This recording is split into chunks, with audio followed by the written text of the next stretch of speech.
Hi, everyone. Welcome to our episode of Building Mission Critical Skills to Navigate GenAI Transformation, Learn, Grow, and Thrive. This is a podcast series powered by Coursera for Business and People Matters. This podcast series is designed to help leaders in companies and learners and employees harness the power of GenAI, equipping organizations to not just adapt but thrive. I'm your host, Raghav Gupta. I'm the Managing Director of Coursera in India and Asia Pacific. Now, we know that GenAI is revolutionizing industry, it's revolutionizing Asia, and this is a region that is renowned for its early adoption of cutting-edge technologies. Investing in GenAI skills fosters a future-ready workforce, driving competitiveness and growth. But also there are significant challenges as well because there is some amount of automation and jobs are also changing very quickly. And so there's critical necessity for organizations to prioritize reskilling initiatives to mitigate the impact on their workforce. Our episode today will focus on the theme navigating the reskilling imperative amid GenAI disruption.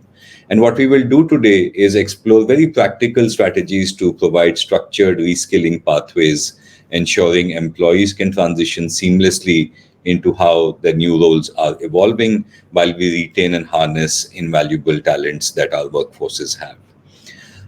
We have a very special guest joining us today. We have Wiwik Wahyuni, who's the Chief of CEO Office and Corporate Strategy, Corporate Secretary, my apologies, at PT Vale Indonesia. Wiwik is well regarded for her strategic leadership in driving organizational excellence through talent management and development strategies. We're thrilled to have you with us today, Wiwik. Welcome to the podcast. Thank you so much, Raghav, and hi everyone. Nice for being here with you today. Wonderful. Vivek, so I want to get us started, and I have a number of topics that we'll try and cover. Our audience today is joining us from within Indonesia and from other parts of Asia as well. To start with, I'd love for you to introduce your company a little bit to our audience from the broader Asia region. And I also know you've recently changed roles at your company. Of course, you have lots of experience in the broader people management and HR space, but your role is also changing. If you could talk about your experience a little bit and how your role is evolving. So PT Vale Indonesia is a nickel mining industry. It's a leading company in the industry worldwide with our commitment that we focus on sustainability minings. Yeah. And yes, I've been spending more than 25 years in the HR space at both global and regional as well as in Indonesia. However, I also gone through some cross-functional assignment a couple of times, and most recently, now actually, so I am now looking after the corporate secretary on then how we manage our multiple and dynamic shareholders. And at the same time, also I'm leading legal, compliance, governance, and on top of that I'm still leading the organizational transformation, which is focusing on carving out our operation from our main headquarters in Canada. Wonderful. Thank you for sharing that, and I'm looking forward to learning from your experience as we go through this conversation. Share with us your point of view, your context on, how are you thinking about GenAI at your company or at a broader level? And are you also already seeing this impacting jobs at your company or in the wider industry per se?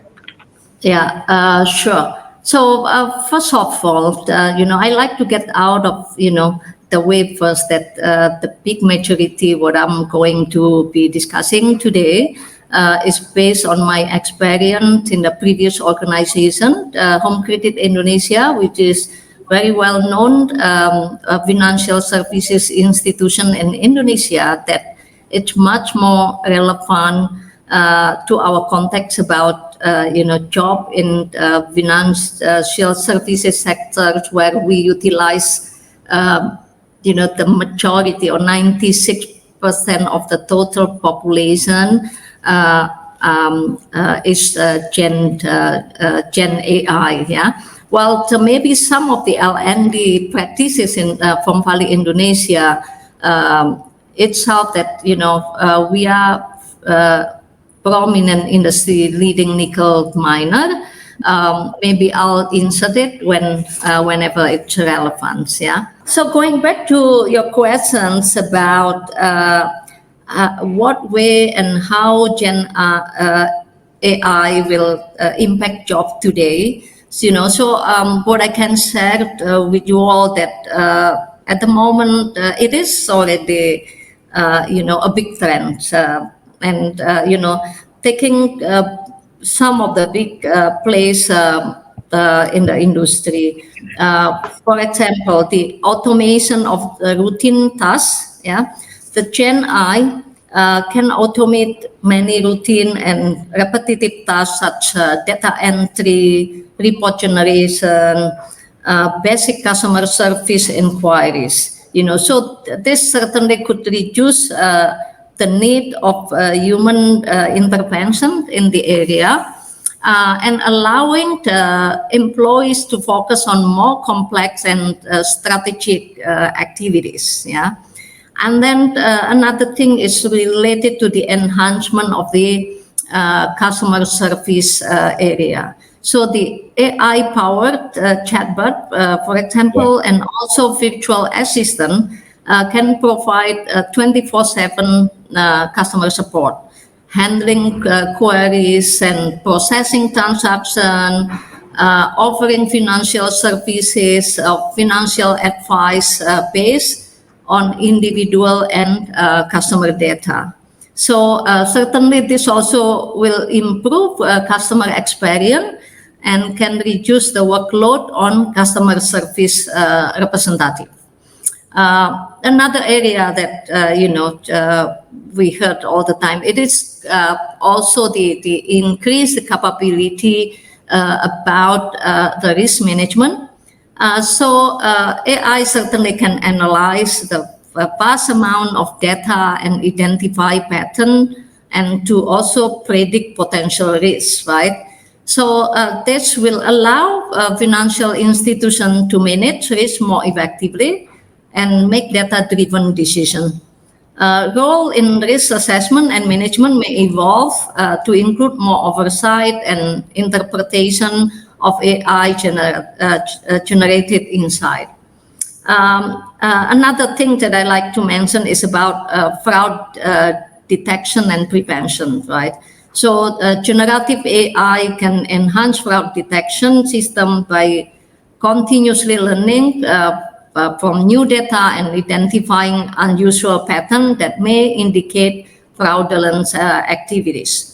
So this for sure will likely lead to more robust security measures, but at the same time also shift role from manual monitoring to overseeing and improving AI system. So a few more other things that were, a lot of activities that it impacted or influenced by the Gen AI to improve the way we work and to improve the effectiveness of our work. Yeah. These are wonderful points. Thank you for kicking us off with that great amount of insight. And I think if I, summarize some of what you shared with us, you spoke about the opportunity to augment and also partly automate customer service. And you spoke about chatbots as one example, 24/7 customer service, data management, risk management, and also very importantly, fraud detection and management, which are all critical in financial services, in the country, around the world as well. This just reminds me to this study that we reference quite a bit at Coursera, and it's a study that came out from McKinsey a few months ago. And they looked at different job roles in organizations and talked about which job roles are the ones that are going to see the maximum impact of Gen AI. And actually, the job role which they speak about with the most impact of GenAI is actually customer service, which is kind of what you shared with us as well. The others that they speak about are software engineering as well, along with data management. You spoke about data management there. Product management, which I think is in addition to what you shared, also sales and marketing. So wonderful to kind of hear that. And thank you for starting with that. Um, let's move forward a little bit, and we'll talk about the people aspect of this. And I want to reference a recent EY CEO survey that had come out, where they interviewed a lot of CEOs around the world, and many of the CEOs said, 90%, I believe, that using GenAI technologies and harnessing its power is one of the top three priorities that CEOs have. But they believe that 60% of CEOs believe that their organizations are not ready to be able to start using GenAI technologies. They don't have the skills to be using GenAI technologies, just given how new the technology is and how quickly it is changing. So if we think about it from that perspective, right, what has been your experience in terms of, firstly, methods for companies to communicate the importance and urgency of reskilling of employees who are getting, now impacted by this technology? And we'll talk about how to reskill, but I just want to focus a little bit on Sure. how do you communicate that, look, this is something new, this Yeah. is important Yeah. Yeah. to our workforces. Yeah, yeah. Thank you. Very good questions. Based on my experience, actually, I believe on the two important aspects that we have to consider. Yeah. So I think it's number one is about clarity, right? And it is very important that the organization provide the best clarity in any way possible to all employees. Yeah, and this can be done through multiple town halls, I would say, multiple channel of communication. For example, corporate level town hall, and multiply to functional town hall and team town hall and team discussion about it. And the management have to tell a story about AI, on how this thing works and what it is all about and what it is not about. So then when they have clarity, we should not also sugarcoating at all. Yeah. So we need to be very bluntly honest about it, what it is all about, and we need to tell them that, for example, the outbound and inbound callers in their current shape, where the agent, for example, will receive or give a call, will be gone. Yeah, but it will come into personalized agent with refined customer insight, and not only to service but also to sell, upsell, or cross sells. Yeah, and also we have to tell them that customer data entry and verification team will go when the mobile apps and OCR take over. So, and it come into fraud data modelers that tune assumption in the machine learning automation platform. Yeah, so I thought that is very, very critical. We are open, communicate, and at the same time is to show the people what it is all about and what potentially they can be. Yeah, and then number two is about respect. I would say we need to put people self-esteem at a higher place. So in the change management process, it's really, really important. So we need to understand them at their pace, and we need to be able to tailor their learning based on what they are. Yeah. So what I normally do is I use this approach of combination between their skills as well as their willingness to upskill, right? So it's simple method for those at the top, someone who is like, the capability to upskill is pretty high, and the willingness to upskill also high, then we need to provide them with the advanced training program and mentorship, coaching, as well as to provide them with a more clear career path. And at the same time, we need also to recognize, about their willingness to learn. But for Wonderful. those, that is, someone at the willingness low and capability low, then we may need to really try hard enough. Maybe we need to reassign them to the role which is more suitable for them. And this is it's so in the form of alternative career path, and we need also to value them in such a way. And the placement only can be done as at the last resort, I would say. So by doing so, then actually we will be able to engage our people at all different level and different type of capability more effectively. Yeah, these are great points. Thank you. And I think you said about the first point, right? Clarity in communication is critical. Don't sugarcoat it, but employees value transparency and honesty in this communication, especially Yeah, when there is a hard message to be shared. And I yeah, would imagine this is not the case just for GenAI, but in general, all of us appreciate honesty in communication and transparency in communication as well. Um, agree. I, and I think you spoke about the importance that leadership plays in driving this communication as well.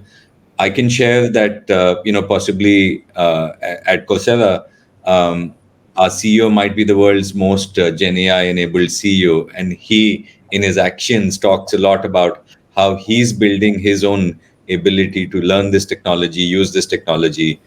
He's even teaching this technology, on Coursera in a course called Navigating GenAI, a playbook for CEOs. And so sometimes your actions also demonstrate, as a leader, the importance that you might, place in one of these technologies. Yeah, absolutely. Okay, let's move the conversation forward to a little bit around what you kind of referenced a little bit as well. And I'd love to ask you, in your opinion, learning and development leaders, L&D leaders, and because a lot of this is technology, so technology leaders, data leaders, how should they be coming together? How should they be collaborating effectively as they think about figuring out which skills should L&D leaders be building in the workforce, and how should one be approaching this? Would love to kind of leverage your experience on this one. That we can't do this alone, right? So, as you mentioned, so it is about collaboration. How are we going to do it? So I thought, in my experience, I would say that I generally will establish the collaboration framework to begin with. So, and in the end of the day, the L&D is not the owners, not the domain owners of all these activities, especially in the new topic that even they may not necessarily, having the expertise of it, right? So by forming collaboration, forming joint task force, we should be able to form a cross-functional team which comprises of L&D leaders, technology leaders, and at the same time also data leaders, and they have to regularly schedule meeting to ensure that there is a continuous alignment and communication about this area, and they also should have a shared objective. So they need to define what is the common goals and the outcome for GenAI training program, for example. And we have to align this objective with the organization strategic goals and technology roadmap at the same time. And then the next thing after that is, of course, we need to conduct a skill gap analysis, as I mentioned already. So in this case, that for the current stage of assessment, we do need to assess the current skill level of employees across different roles and across the different departments. And so we do need to identify the existing skill, and then that are transferable to Gen I related tasks. Yeah. And for the future state of requirement, I would say we have to work with the technology and data leaders to determine the future skills needed for the successful the Gen AI implementation. So we also do need to use the industry benchmark, I would say, and then to understand also what is the trend in the market and what is the necessary skills. Yeah. And from there, then you can define the skills and competencies that we have to build. You can work on that details and then develop the training program, leverage the data for the technology, and then on how, as you mentioned about even the CEO also trying to do that, I would say like we have to foster a culture of collaboration, culture of learning, and that also have to be started from the top. Yeah. And I thought last but not least that we have also to evaluate and to iterate. So what would be our performance metric? Yeah. So we need to define the key performance indicator to measure the success of the GNI training program, and at the same time is for us to be able to monitor the progress regularly, and also adjusting the training program based on the feedback and the performance data, I would say. Having said so that we have to stay agile because of everything moving really fast. I know even before people started to learn, is there's something new come up there, and it can be very nervous for the people. Yeah, wonderful points. You emphasize quite a bit on collaboration, and you said, look, L&D leaders should not be thinking that they need to do this by themselves, but they should be looking to collaborate with technology leaders, with data leaders, and so on. Do you also see a role for employees themselves to come up and say, look, in my experience, this is what I have already done. Maybe now we can do this at an organizational level. And let me explain that question a little bit better. So, Coursera has a very large number of learners in Yeah. Indonesia, about 1.7 million people. And, as we know, GenAI as a technology was released in October 2022. Last year, we put out a number of courses on GenAI on the Coursera platform. And we found that every 3 minutes, one person was enrolling into a generative AI course across a fairly large audience of, 1.7 million people in the country. This year, the number of courses on our platform has gone up. It's about 340 courses now. And instead of one person enrolling in a course every 3 minutes, now every minute, three people are enrolling in a course, right? So we've seen the pace at which people themselves are coming and saying, look, this is a technology which is revolutionizing my work. This is the technology possibly of my lifetime. And so let me put in my own, efforts to learn this technology. How can companies harness that momentum, if you will, as a part of the broader collaboration bucket? Gen I, normally they don't like to be like told somehow like, okay, this is what you need to learn and blah, blah, blah, right? So I thought, Coursera platform really, really help a lot. That's why I could comment that why now it says every three people in 1 minute is register for the training, because of the freedom that they have, like, the freedom that they have to be able to learn what they like to learn. They learn what they love to learn. Yeah. So no longer the era where the organization just say, hey, this is your path, right? So we need to be with the Gen AI is we need to be more open widely about that possibility to learn. Yeah.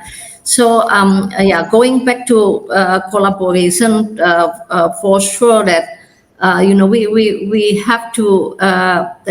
I already described on how we collaborate internally, right? But it's very important on how we collaborate with the external organization, for example, like Coursera. I'm going to try and combine my next two questions a little bit. And you spoke about reskilling already, so it might be helpful to bring these together. So, as we think again about reskilling and upskilling of employees, how does one think about creating pathways that employees can use, to reskill and upskill themselves into new roles? And in all of this, what might be some of the key challenges that companies might face? What would be of your thoughts there? Yeah, as I could imagine, now I'm working in the organization in the industry where no longer the average age of 28, like, in the financial industry. So my average age employees is 43 years old, right? So that is really providing us with a very unique challenge, I would say. And first of all, of course, it is about resistance to change, right? Because people afraid, people not knowing what it is all about, right? So the employee may resist to reskilling effort due to fear of change itself, the comfort with their current roles, yeah, or at the same time maybe they are a bit skeptical about the new technologies, So on how we overcome that, yeah. So our approach is we need to continue to emphasize what I mentioned earlier about clear communication about the benefit of reskilling and also the future opportunities that opens up for them. Yeah. So that is, we should do it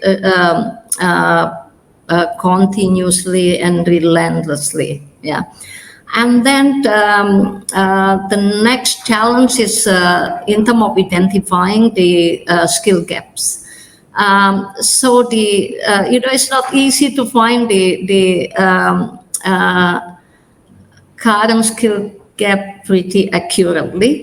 And also pretty challenges actually is to identify what would be the future skill needed, right?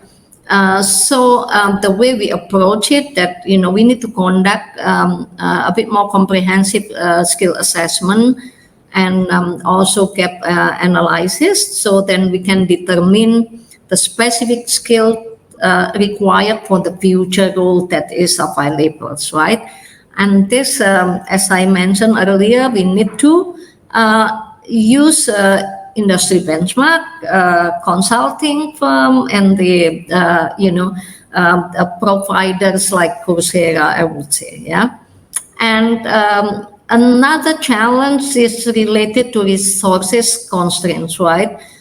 So in reskilling initiative, usually required significant investment in terms of time and money and resources. The approach that I've been doing usually is we need to prioritize our strategic skills that is aligned with our business goal, and also we need to ensure that resources should be effectively allocated, and at the same time we also need to manage partnership with the educational institution and training providers, both online, offline. But I myself pretty much believe like provider like Coursera is very, very effective. I say because of the reach of content, and they can find everything there. Yeah. And the last two things that I like to mention about the challenge is on how can we keep the training relevant. Yeah. So we need to make sure that the program remain up to date with the latest industry trends and as well as the technology. And last but not least is how to measure the effectiveness of the program, right? Our approach in this case is usually we need to really establish clear performance metric and track the progress by using data analytics. And at the same time, we need to conduct regular feedback from employee itself, so that this will help to refine and improve the program that we provide to them. This is really a clear, I think largely a 5-step process that you laid out. You said do a skill gap analysis, which isn't always easy, use industry benchmarks, use training platforms, learning platforms like Coursera, plus offline learning. Very importantly, keep the program updated and relevant, and then finally measure effectiveness, take feedback. Yeah, that's really helpful. I'd love to share. We've done 3 additional things that might be good to kind of share out as well. On our side, we've created an off-the-shelf generative AI academy. So we've said, look, as a learning pathway, you can come and leverage this academy right away. The GenAI Academy has 3 pillars. The first pillar is called GenAI for Everyone. So obviously, basics, introductory content, GenAI for everyone, prompt engineering with ChatGPT, topics like that. The second pillar is called GenAI for Leaders. And going back to your earlier point that till leaders know how to leverage this technology, the company will not benefit, will not understand the challenges either. So, how should GenAI be used by leaders, but also topics like ethics, topics like, legal considerations and so on. And then finally, Gen AI for teams, where you can say to specific job roles, here's how you might be able to use this technology. So if you're a software engineer, if you're a data analyst, if you're a sales, leader, if you're a marketing person, if you're a customer service, and so on and so forth. So that's one thing that we've done. The second thing that we've done is, if you don't want to use the off-the-shelf stuff, we've given you the opportunity to customize the content with a Gen AI-based feature that we call Course Builder. And what Course Builder does, it enables you to mix and match content. So you could say, look, I have my own content, plus I want to use content on the Coursera platform, plus I want to use a YouTube video or a TED Talk or something like that. Yeah. So that gives you the ability to customize the learning pathway. And then the third thing, which actually we announced last year in Indonesia, is a lot of content actually does get created in English, but a very large part of the world does not have English as its mother tongue, as its native language. So last year we translated about 4,500 courses into Bahasa Indonesia as well, so that you can come and learn in your language. And we've seen some great feedback coming from a lot of learners in Indonesia. So that's been some of our work, if you will, on this side. This has been wonderful in terms of listening to your thoughts and learning from your insights, Wiwik. I'm going to try and close us out. Any last pieces of advice that you would share with L&D leaders, HR leaders, from your experience? Maybe 30 seconds of what would be your final kind of pieces of advice. Yes, it's one keyword is about collaborate, and collaborate, right? We cannot do all these things by ourselves, yeah? So collaborate internally with the expert in the organization about technology, about data, as I mentioned, but at the same time, it's collaborate with the industry, the industry benchmark, learning providers, consultant, so then we can provide a more effective and comprehensive offering to our employees. So really happy to be with all of you today, and I hope this helps. Wonderful. It's been wonderful chatting on this podcast. We'll wrap it up with this. Wiwik, thank you so much for joining us, sharing your valuable insights on reskilling for Gen AI. I am going to be in your city sometime later this year, so hopefully there'll be an opportunity to meet up in person as well. Sure, look forward to it. Yeah, thank you so much. Wonderful. And with that, I would say, just to kind of wrap up the podcast, I think we heard from Wiwik on collaboration, we heard on clear communication, we heard on proactively managing the impact on jobs and having honest conversations.